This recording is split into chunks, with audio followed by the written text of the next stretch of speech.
الله الرحمن الرحيم. الحمد لله رب العالمين،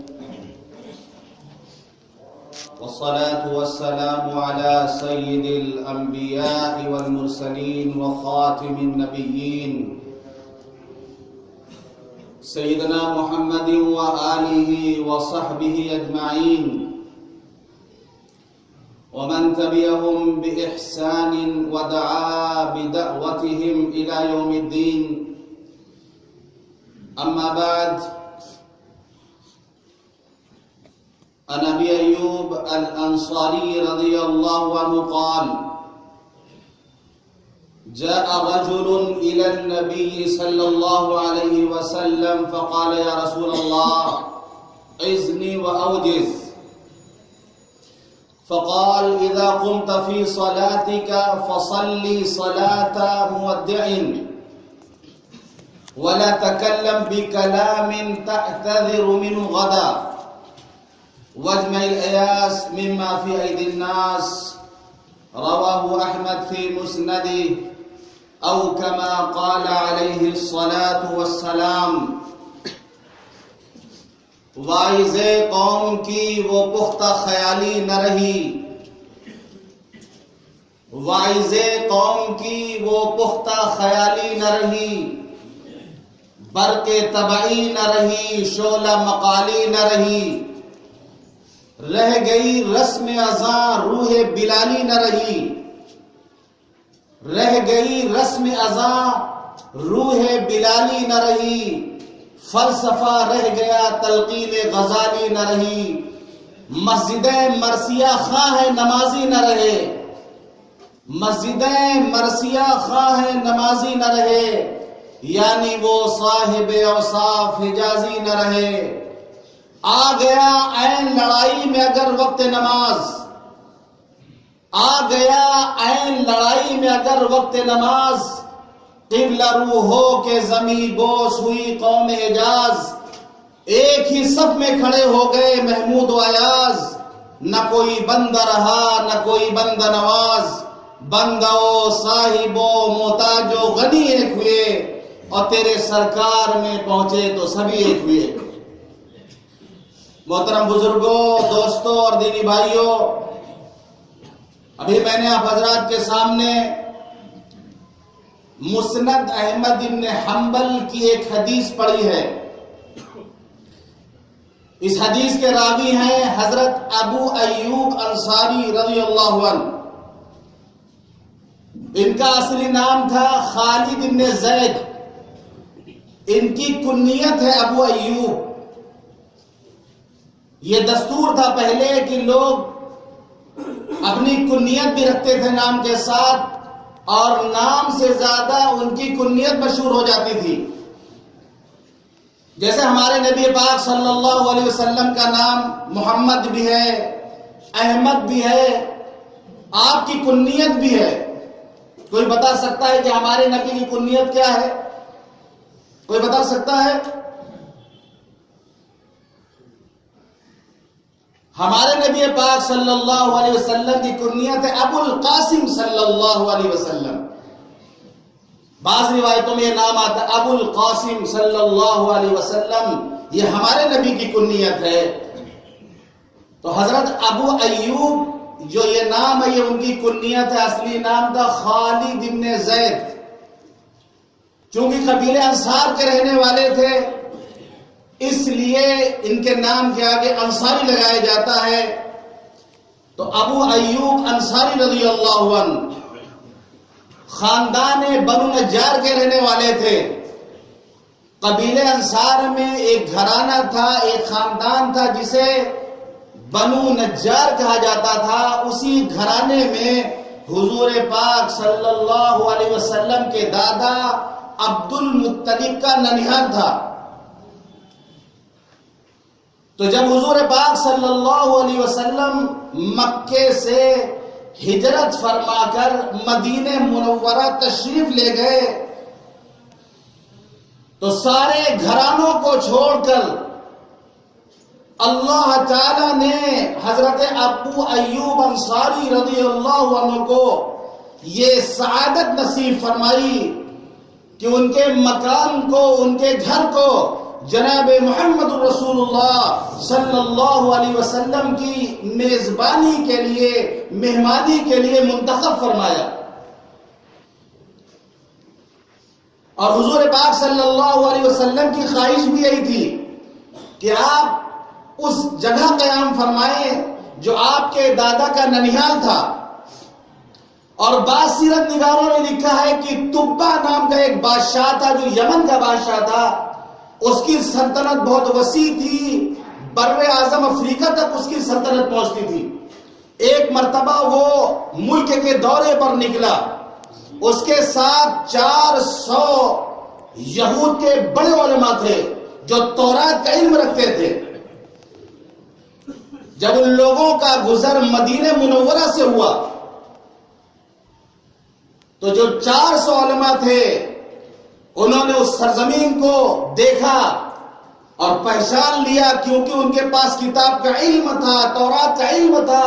اس میں نشانیاں موجود تھیں کہ حضور پاک صلی اللہ علیہ وسلم ہجرت فرما کر مدینہ منورہ تشریف لے جائیں گے.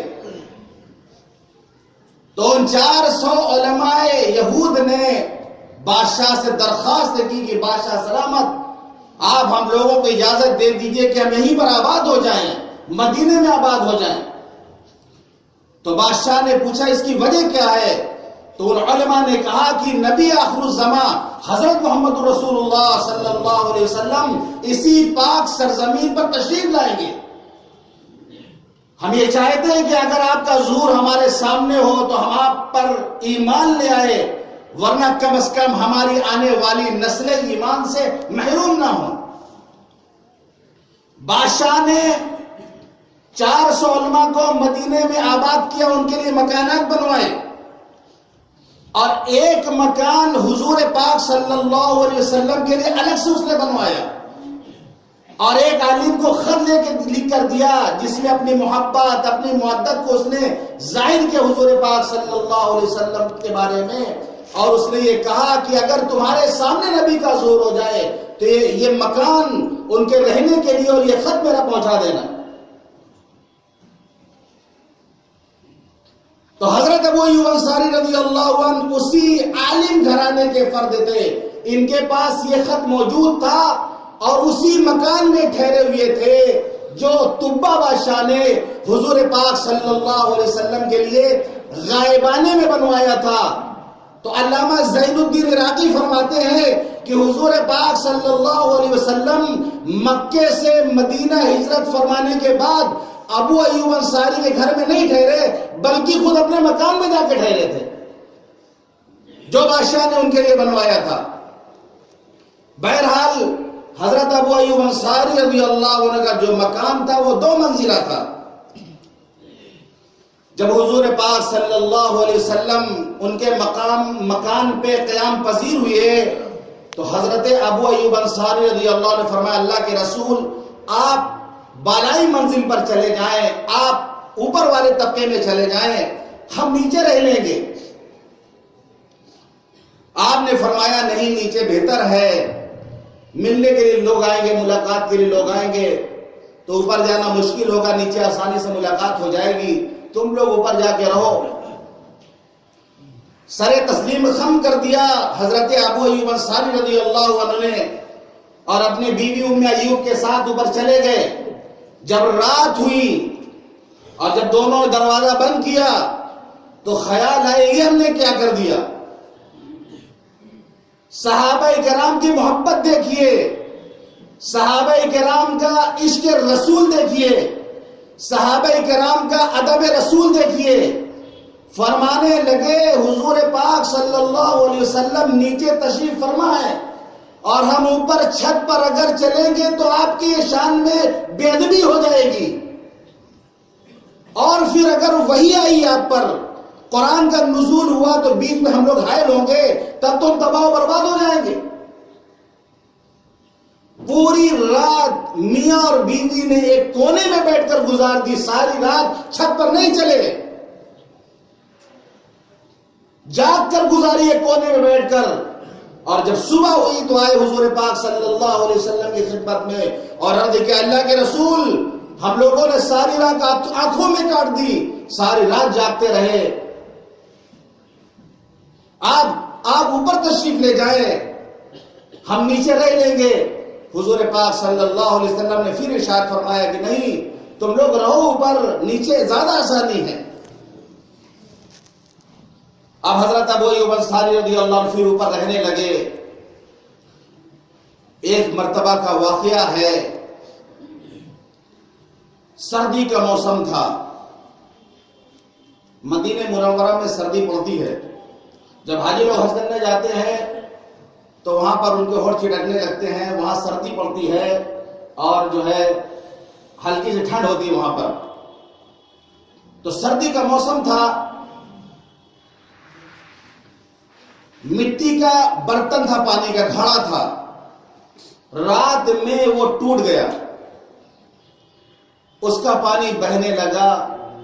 تو حضرت ابو ایوب انصاری رضی اللہ عنہ کے پاس صرف ایک کمبل تھا جسے گدے کے طور پر بچھاتے بھی تھے اور لحاف کے طور پر اوڑھتے بھی تھے. ایک ہی بچھونا تھا. جلدی سے دونوں میاں بیوی اس کمبل کو لے کر پانی پر ڈال دیا اور پانی سکھانے لگے کہ کہیں ایک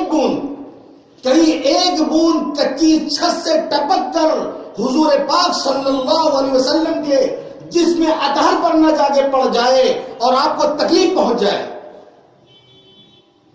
پانی کو جذب کر دیا, سردی کی رات ہے, بچھونا بھی بھیگ چکا ہے. ساری رات کسی حال میں دونوں نے گزاری اور پھر صبح میں آ کے درخواست کی اللہ کے رسول رات میں ایسا واقعہ ہو گیا ہے, آپ اوپر تشریف لے جائیں. تو پھر حضور پاک صلی اللہ علیہ وسلم دوسری منزل پہ تشریف لے گئے اور حضرت ابو ایوب انصاری رضی اللہ عنہ نیچے ٹھہر گئے اور نیچے رہنے لگے. تقریباً 6 مہینے تک حضور پاک صلی اللہ علیہ وسلم حضرت ابو ایوب انصاری رضی اللہ عنہ کے مکان میں قیام پذیر تھے.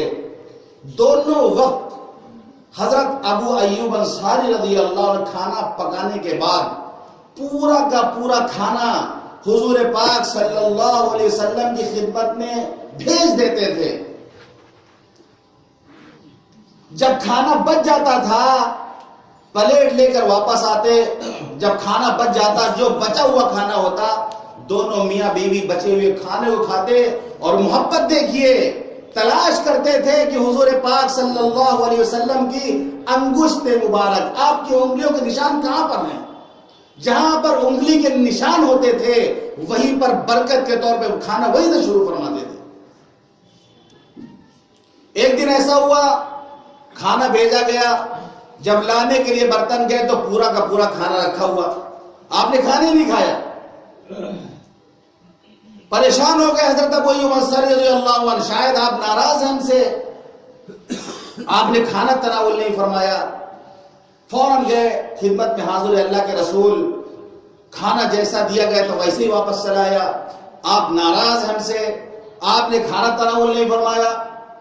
فرمایا نہیں ایسی کوئی بات نہیں ہے, تم نے آج کھانے میں لہسن اور پیاز ملا دیا تھا, اس میں بو ہوتی ہے, میرے پاس فرشتہ آتا ہے جسے بو پسند نہیں ہوتی ہے. تو فرمایا انی اکرہ ما تکرہ, اے اللہ کے رسول جو چیز آپ کو ناپسند وہ ہمیں بھی ناپسند, لیکن آپ نے امت کو اجازت دی ہے کھانے کی لہسن اور پیاز, خود آپ نہیں کھاتے تھے. جیسے کہ آپ گوشت میں سے تلی اور کلیجی نہیں کھاتے, گردہ اور کلیجی نہیں کھاتے تھے, آپ ناپسند فرماتے تھے, لیکن منع نہیں کیا آپ نے کہ امتی نہ کھائیں. اس لیے نہیں کھاتے تھے کہ گردہ چونکہ پیشاب کو فلٹر کرتا ہے, پیشاب وہیں سے ہو کے گزرتا ہے, اس لیے آپ ناپسند کرتے تھے. اور کلیجی اس لیے ناپسند کرتے تھے کہ وہ جمع ہوا خون ہوتا ہے. لیکن ہم لوگوں کو چونکہ گردہ کلیجی بہت پسند ہے, نہایت پسند ہے, قربانی میں سب سے پہلے یہی والا مال ملنا چاہیے. تو اگر آپ منع کر دیتے کہ میں نہیں کھاتا ہوں, لوگوں نہ کھاؤ, تو امت مشقت میں پڑ جاتی. تو آپ نے امت کا لحاظ کیا, اس چیزوں کو حلال رکھا گیا ہے. آپ لہسن پیاز نہیں کھاتے تھے، لیکن ہمارے لیے اس کو حلال رکھا، بس یہ منع کر دیا گیا کہ مسجد میں لہسن اور پیاز، کچی لہسن اور پیاز کھا کر مت آیا کرو، مسجد میں سلاد بنا کے نہ کھایا کرو۔ یعنی فرشتے چونکہ نورانی جگہ ہے، فرشتے ہوتے ہیں اور اس میں سے بو آئے گی، ظاہر سی بات ہے آپ لہسن پیاز کھا کے سلاد کھا کے آئے ہیں اور جو ہے بغل کے نمازی کے بغل میں آپ کھڑے کے ڈکاریں گے تو اس کو تکلیف پہنچے گی۔ ایذائے مسلم حرام ہے، آپ کچھ پڑھیں گے تو اس کی بدبو پہنچے گی، اسی لیے بیڑی اور سگریٹ پینا مکروہ ہے۔ کیوں؟ کیونکہ تکلیف ہوتی ہے اس کی بدبو سے، دوسروں اس کی مہک سے تکلیف ہوتی ہے۔ بہت سے لوگوں کو میں نے خود دیکھا، مسجد میں داخل ہونے سے پہلے وہ گھر سے وہ بیڑی اور سگریٹ اسی حساب سے چلتے ہیں لے کر کہ مسجد تک پہنچتے وہ تھوڑا بچ جاتی ہے، جلدی جلدی 2-3 بار میں پی کر کے پھر نالی میں پھینک دیتے ہیں سامنے، اور اس کا فوراً مسجد میں داخل ہو جاتے ہیں۔ یعنی مسجد کے سامنے جو نالی ہے اس میں بہت اسپیڈ میں 3-4 کش لیتے ہیں جلدی جلدی اور پھر اسی میں پھینک کے مسجد میں داخل ہو جاتے ہیں۔ بہت غلط طریقہ ہے یہ، منع کیا گیا اس چیز سے۔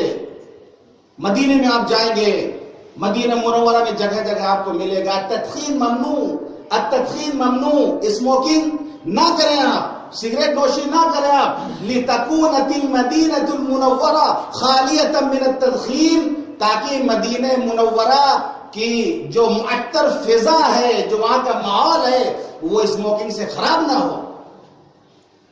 لیکن اس کے باوجود میں نے حاجیوں کو دیکھا ہے کہ بیڑی کا بنڈل لے کر کے جاتے ہیں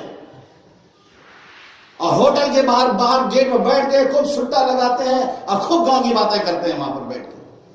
پوری گاؤں کی پنچایت وہاں بھی یہ لوگ کرتے ہیں، کوئی لحاظ نہیں کیا جاتا کہ حضور پاک صلی اللہ علیہ وسلم اس شہر میں آرام فرما ہے، مسجد کا لحاظ نہیں کیا جاتا، منع کیا گیا ہے۔ تو احتیاط کریں، جو لوگ ایسا کرتے ہیں وہ احتیاط کریں۔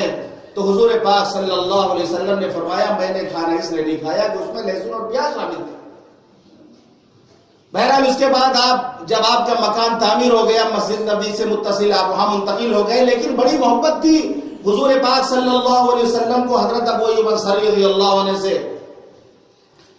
گرمی کے موسم میں کھجوریں پک جاتی ہیں۔ ایک مرتبہ دوپہر میں سخت گرمی کا موسم تھا، حضرت صدیق اکبر گھر سے باہر نکلے، مسجد نبوی کی طرف آئے، دیکھا حضرت عمر رضی اللہ عنہ بیٹھے پہلے سے۔ حضرت عمر رضی اللہ عنہ پوچھا کہ ابو بکر اس وقت آپ گھر سے باہر، سخت گرمی کا موسم ہے، دوپہر کا وقت ہے؟ فرمایا کئی دنوں کا فاقہ ہے، بے چینی تھی، بے چینی کی وجہ سے باہر نکل آیا۔ حضرت عمر نے فرمایا میں بھی بھوک کی وجہ سے برداشت نہیں ہوئی تو گھر سے باہر نکل آیا ہوں۔ تھوڑی دیر کے بعد حضور پاک صلی اللہ علیہ وسلم بھی حجرے سے باہر تشریف لائے اور اپنے دونوں محبوب ساتھیوں کو دیکھا تو آپ نے پوچھا کہ تم دونوں اس وقت یہاں کیسے آئے ہو؟ تو صدیق اکبر نے جب حضور پاک صلی اللہ علیہ وسلم کو دیکھا تو اپنی بھوک بھول گئے، فرمایا اللہ کے رسول آپ کی زیارت کے لیے آیا تھا، آپ کی زیارت کے لیے آیا تھا، اپنی بھوک بھول گئے وہ۔ پوچھا عمر تم کیوں آئے تھے؟ فرمایا اللہ کے رسول بھوک برداشت نہیں ہو رہی ہے، فاقے بے فاقہ ہے، بے چینی سے ہم لوگ باہر نکل آئے۔ آپ نے فرمایا قسم اس ذات کی جس کے قبضے میں میری جان ہے، میرا بھی کئی دنوں کا فاقہ ہے، میں بھی فاقے سے بے چین ہو کر اس گرمی میں دوپہر کے وقت اپنے حجرے سے باہر آیا ہوں۔ اور پھر فرمایا جاؤ دونوں میرے ساتھ آؤ۔ دونوں کو لے کر حضرت ابو ایوب انصاری رضی اللہ عنہ کے مکان کی طرف چلے۔ حضرت ابو ایوب انصاری رضی اللہ عنہ اپنے کھجوروں کے باغ میں کام کر رہے تھے، آپ کیا ہے اہلاً و سہلاً و مرحبا بکم، ویلکم کیا، خوش آمدید کہا اور بٹھایا اپنے گھر میں اور کھجور کا پورا گچھا توڑ کے لے کے چلے آئے۔ محبت میں اس میں کچی بھی تھی، پکی بھی تھی، پکی ہوئی کھجوریں بھی تھی، رطب، بسر، تمر، ہر طرح کی کھجوریں تھی، پورا گچھا توڑ کے لا کے سامنے حاضر کر دیا۔ آپ نے فرمایا کہ ابو ایوب پکی پکی توڑ کے لاتے، دیکھ کے توڑ کے لاتے. فرمایا اللہ کے رسول میں نے پورا گچھا اس لیے توڑ دیا، اگر آپ کو کچی پسند ہو تو آپ کچی کھا لے، اگر آپ کو کچی پسند ہو، آدھی پکی پسند ہو، وہ آپ تناول فرما لے، پکی ہوئی کھجوریں رہے تو وہ آپ لوٹ فرما لے. ہر طرح کی میں نے کھجوریں آپ کے سامنے لا کے پیش کر دی، آپ کی خدمت میں حاضر کر دیا. حضور پاک صلی اللہ علیہ وسلم یہ جواب سن کر خوش ہو گئے. پھر حضرت ابو ایوب انصاری رضی اللہ عنہ نے کہا اللہ کے رسول اجازت دیں میں کھانے کا انتظام کرتا ہوں، میں بکری ذبح کرنے جاتا ہوں، ام ایوب روٹی بناتی ہیں، کھانا تیار ہو جائے گا. حضرت ابو ایوب انصاری رضی اللہ عنہ نے ایک بکری ذبح کی، آدھی سالن میں بنوائی اور آدھی روسٹڈ فرائی بھنوایا اس کو، اور اس کے بعد دسترخوان لگا، گوشت اور روٹی. حضور پاک صلی اللہ علیہ وسلم نے روٹی لی اور بھنے ہوئے گوشت کا ایک ٹکڑا لے کے فرمایا ابو ایوب جاؤ میری لخت جگر فاطمہ کو دے آؤ، کئی دنوں سے میری لخت جگر نے ایسا کھانا نہیں کھایا. یہ حال تھا حضور پاک صلی اللہ علیہ وسلم کے گھرانے کا. اور پھر آپ نے فرمایا روٹی، گوشت، کھجور، رطب، اسر، تمر یہ اللہ کی نعمتیں ہیں. اور پھر آپ کی آنکھوں میں آنسو آ گئے. فرمایا یہی وہ نعمتیں ہیں جس کا کل قیامت میں حساب ہوگا. وَلَا تُسْأَلُنَّ يَوْمَئِذٍ عَنِ النَّعِيمِ کہ کل قیامت کے دن نعمتوں کے بارے میں تم سے سوال ہوگا. اگر اللہ نعمت عطا فرماتا ہے، اگر کھانا عطا فرماتا ہے تو اس کو بسم اللہ پڑھ کر کے کھاؤ، اور جب آسودہ ہو جاؤ اور جب کھانے سے فارغ ہو جاؤ تو اللہ کے حضور میں عرض کر دو الحمدللہ الذی اطعمنا وسقانا وجعلنا من المسلمین. ساری تعریف اس اللہ کے لیے ہے جس نے ہمیں کھلایا، ہمیں پلایا، ہمیں مسلمانوں میں سے بنایا. اللہ کا شکر ادا کرو. تو حضرت ابو ایوب انصاری رضی اللہ عنہ سے حضور پاک صلی اللہ علیہ وسلم بڑی محبت فرمایا کرتے تھے. میں نے جو حدیث پڑھی ہے مسند احمد کی، حدیث کے راوی ہیں حضرت ابو ایوب انصاری رضی اللہ عنہ. ابھی تک میں نے جو بتایا وہ راوی کے بارے میں بتایا. اب اصل روایت کیا ہے میں بتاتا ہوں. روایت کرتے ہیں کہ ایک آدمی آیا حضور پاک صلی اللہ علیہ وسلم کی خدمت میں اور آ کے عرض کیا یا رسول اللہ اذنی و اوجز، اللہ کے رسول مجھے نصیحت فرمائے اور مختصر نصیحت فرمائے، مجھے نصیحت فرمائیے، مختصر نصیحت فرمائیے. فقال اذا قمت في صلاتك فصلي صلاة مودع ولا تكلم بكلام تعتذر منه غدا واجمع الياس مما في ايدي الناس. 3 نصیحت آپ نے اس وقت فرمائی اس شخص سے. پہلی نصیحت فرمائی جب تم نماز کے لیے کھڑے ہو تو ایسے شخص کی طرح نماز پڑھو جو دنیا کو الوداع کہہ رہا ہو. اس تصور کے ساتھ نماز پڑھو گویا تمہاری زندگی کی آخری نماز ہے. موت کا کوئی بھروسہ نہیں ہے. ہم جمعے کی نماز پڑھنے کے لیے آئے ہیں. اس مجمع میں کوئی یہ نہیں کہہ سکتا کہ وہ ہو سکتا عصر تک زندہ رہے. اذا اصبحت فلا تنتظر المساء، صبح کر لو تو شام ہونے کا انتظار نہ کرو. وَإِذَا أَمْسَيْتَ فَلَا تَنْتَظِرِ الصَّبَاحَ، جب شام کر لو تو صبح ہونے کا انتظار نہ کرو. بیماری سے پہلے صحت کو غنیمت جانو، موت سے پہلے زندگی کو غنیمت جان لو. تقریر کرتے کرتے انتقال ہو جاتا ہے لوگوں کا. مولانا لقمان خان ندوی تھے بھوپال میں، جمعہ کا خطبہ دینے کے لیے منبر پر تشریف لے گئے.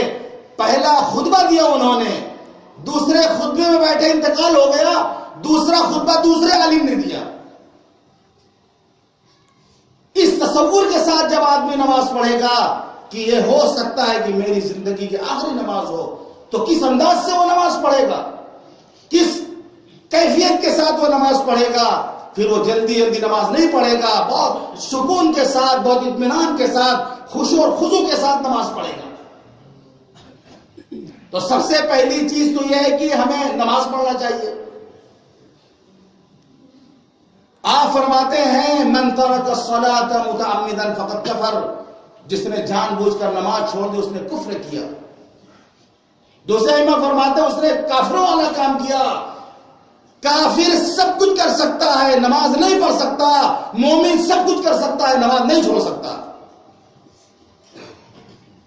امام حنبل فرماتے ہیں جس نے جان بوجھ کر نماز چھوڑ دیا وہ مرتد ہو گیا، وہ کافر ہو گیا، اس کی سزا یہ ہے کہ اس کو قتل کر دیا جائے۔ اسلام میں مرتد کی سزا یہ ہے اس کو قتل کر دیا جائے، اس کو کفن نہ پہنائے جائے، اس کو مسلمانوں کے قبرستان میں دفن نہ کیا جائے۔ اتنے سخت الفاظ ہیں امام حنبل کے کہ صرف 3 دن تک اس کو سمجھایا جائے، 3 دن تک اس کو نصیحت کی جائے، اگر نہیں مانتا اس کو قتل کر دیا جائے۔ یہی مسلک ہے سیدنا عبد القادر جیلانی رحمۃ اللہ علیہ کا بھی۔ امام حنبل کے ماننے والے تھے، انہی کے مقلد تھے۔ سیدنا عبد القادر جیلانی رحمۃ اللہ علیہ پیران پیر کا فتویٰ بھی یہی ہے کہ جو نماز نہ پڑھے، جو بے نمازی ہو وہ کافر ہو جاتا ہے، وہ مرتد ہو جاتا ہے۔ جب وہ مر جائے اس کی نماز جنازہ نہ پڑھی جائے، اس کو مسلمانوں کے قبرستان میں دفن نہ کیا جائے۔ یہ سیدنا عبد القادر جیلانی رحمۃ اللہ علیہ کا بھی مسلک یہی ہے۔ ایسا نہیں کہ ہم رات بھر غوث الاعظم کا تذکرہ کریں اور فجر کی نماز میں سب بول رہے ہیں۔ نماز تو اس کو بھی پڑھنی پڑتی ہے جو کعبے کے گلاب کے پاس، حجر اسود کے پاس جو پولیس والا پٹا ڈال کر ہاتھ میں جو پٹا ڈالی کھڑا ہوتا ہے، اس پر بھی نماز فرض ہے ہماری طرح۔ وہ یہ سوچے کہ ہم کعبے کے پاس 24 گھنٹہ کھڑے رہتے ہیں، حجر اسود کے پاس کھڑے رہتے ہیں، ہمیں نماز پڑھنے کی کیا ضرورت ہے؟ قسم خدا کی کل قیامت کے دن اس سے بھی حساب ہوگا۔ نماز تو اس پولیس والوں کی پڑھنی پڑتی ہے جو گنبد خضرا کے روزے کی جالی پر کھڑے ہو کر جو نگرانی کرتا ہے، جو حجیوں کو آگے بڑھاتا ہے، جو پولیس والے متعین ہے روزہ طہر پر، جو قبر مبارک پر حضور پاک صلی اللہ علیہ وسلم کے جو پولیس والے ہوتے ہیں، نماز تو ان پر بھی فرض ہے۔ اگر وہ سوچے کہ ہم حضور کے پڑوسی ہیں، ہم حضور پاک صلی اللہ علیہ وسلم کے ساتھ رہتے ہیں، ہمیں نماز پڑھنے کی کیا ضرورت ہے، یہ ان کی بھول ہے، قیامت کے دن ان سے بھی حساب ہوگا۔ جب نماز کے لیے کعبے کا طواف رک سکتا ہے تو پھر دنیا میں کون کام ہے جو نہیں رک سکتا؟ تو غوث الاعظم کا یہ فتویٰ بھی لوگوں کو معلوم ہونا چاہیے، یہ بتایا بھی جائے کہ حضرت سید عبد القادر جیلانی رحمۃ اللہ کے قول ہے بے نمازی کے بارے میں۔ ارے ان حضرات نے کبھی کسی بے نمازی کی نماز جنازہ نہیں پڑھائی، کسی بے نمازی کی نماز جنازہ ان لوگوں نے نہیں پڑھائی، بلکہ میں آگے بڑھ کے کہتا ہوں ان حضرات نے کبھی کسی بے نمازی کے ہاتھ کا پانی بھی نہیں پیا۔ آج نماز کو چھوڑ کر کے لوگ کن کن خیالات میں گم ہیں، کن کن خوش فہمیوں میں مبتلا ہیں۔ جہاں ان کی سیرت بیان کی جائے وہاں یہ احوال بھی بیان کیے جائیں، یا امت کو تاکید بھی کی جائے کہ ان کی محبت اپنی جگہ ہے لیکن ان کا قول بھی ہے۔ اور سید عبد القادر جیلانی بہت بڑے عالم بھی تھے، فقیہ بھی تھے، مفسر بھی تھے، محدث بھی تھے، تفسیر کا درس دیا کرتے تھے، فقہ کا درس دیا کرتے تھے، حدیث کا درس دیا کرتے تھے، تجوید کا درس دیا کرتے تھے، اور عقیدے کا یہ عالم تھا۔ عقیدے میں ایسی مضبوطی تھی، ان کی کتاب ہے غنیۃ الطالبین، عربی میں ہے، اس کا اردو میں ترجمہ ہے، میں نے اس کتاب کو پڑھا ہے۔ خود فرماتے ہیں ایک مرتبہ میں جا رہا تھا، آسمان میں ایک روشنی پھیلی اور ایک شکل ظاہر ہوئی، وہاں سے آواز آتی ہے عبد القادر میں تمہارا رب ہوں، میں تمہارا رب ہوں، میں نے تمہارے لیے تمام حرام چیزوں کو حلال کر دیا ہے۔ فرمایا مردود لا حول ولا قوت الا باللہ۔ اچانک ساری روشنی غائب، وہ شکل دھواں بن کر غائب ہو گئی۔ پھر آواز آتی ہے کہ عبد القادر جیلانی تم اپنے علم اور فقہ کی وجہ سے آج بچ گئے۔ فرمایا اللہ کے فضل سے بچا ہوں، فرمایا اللہ کا فضل ہے جو میں بچ گیا۔ کسی نے عرض کیا حضرت آپ کیسے جان گئے کہ وہ شیطان تھا؟ فرمایا کہ اس کے اس قول کی وجہ سے کہ اس نے یہ کہا تھا کہ عبد القادر جیلانی میں نے تمہارے لیے حرام چیزوں کو حلال کر دیا. اس نے کہا 70 اس طرح کے لوگوں کو میں گمراہ کر چکا ہوں اس طرح کہہ کر، لیکن آپ اپنے علم و فضل کی وجہ سے بچ گئے. یہ مضبوط عقیدہ تھا اور علم کی انتہا یہ تھی. بڑے بڑے مسائل چٹکیوں میں حل کر دیا کرتے تھے. ایک آدمی نے ایک مرتبہ قسم کھا لی کہ میں ایسی عبادت کرنا چاہتا ہوں جب میں وہ عبادت کر رہا ہوں تو پوری دنیا میں کوئی وہ عبادت نہ کرے ورنہ میں اپنی بیوی کو 3 طلاق. ساری مصیبت تو بیوی کے اوپر آتی ہے. جب بیوی بیچ میں کہاں سے آ گئی؟ بس اس نے قسم کھا لی. علماء پریشان ہے کہ ایسی کون سی عبادت کرے گا یہ؟ اگر یہاں نماز پڑھ رہا تو پوری دنیا میں کہیں نہ کہیں کوئی تو نماز پڑھ رہا ہوگا.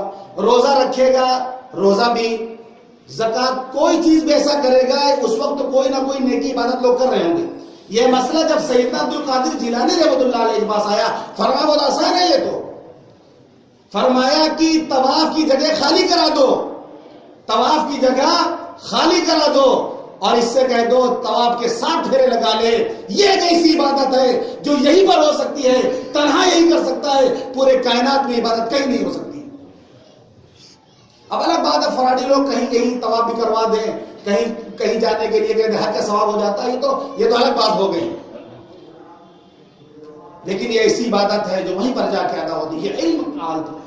تو پہلی نصیحت حضور پاک صلی اللہ علیہ وسلم نے یہ فرمائی کہ نماز ایسی پڑھو گویا تمہاری زندگی کی آخری نماز ہے. انشاءاللہ اس پر اور بات ہوگی. اللہ تعالیٰ یہ کیفیت ہم سب کو نصیب فرمائے. کہنے سننے زیادہ میں